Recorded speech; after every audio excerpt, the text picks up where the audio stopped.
things I prep my family for the week. You know who really appreciates that I do this? Tomorrow me. And I know I've said that before, but time and time again, tomorrow me is the happiest one of all when I have everything done. And today was one of those days where I had to get things done starting at 6:30 in the morning because we had a baseball tournament. The hustle don't stop in this prepared mom game, okay? I had my 2 loaves of bread on the counter before 7 a.m. This week, you seen I did 2 loaves of bread. We're going to see how that goes because last week we didn't have any sandwiches. We ate a ton of leftovers and that's okay, just how it goes. So that bread that I didn't eat last week, you're going to see me in just a second make some French toast. Egg bites are always a hit. I did some veggie egg bites this time. Here are those French toast. So this is just a leftover loaf of bread. I hooked that thing up and then we also had that for breakfast this morning. So it was easy, right? French toast breakfast, had some for the freezer for the week. It is a win-win. I also wanted some chicken roasted for this week. I can have it in wraps or on salads. So I roasted some chicken I had in the freezer, deboned it, and then I used that bone to make a bone chicken broth. I had some frozen vegetables in the freezer. I added some spices and now I have 4 jars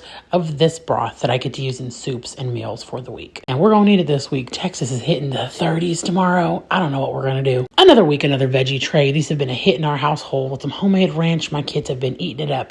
That before dinner time, that's when I put it out. Did the cup refills and then we had some apples the kids just were not eating. So I made some homemade applesauce. I think I'm going to do pork chop and applesauce this week. So we like to put ours together, you know. So this is already ready for the week. And then I use that applesauce in the muffin of the week. I have the apple cider muffin mix I found at the Dollar Tree. I mixed it with some of the applesauce and some apple cider juice. New recipe of the week. We have caramel apple muddy buddies. Muddy buddies, puppy chow, whatever you like. This was such a fun one to make and so delicious. Has some white chocolate chips, some caramel, some apples in there. Really good. We'll be snacking on that all week. And that's all I did today, you guys. Super simple. Easy, you know. I'm just kidding. Love y'all. Bye.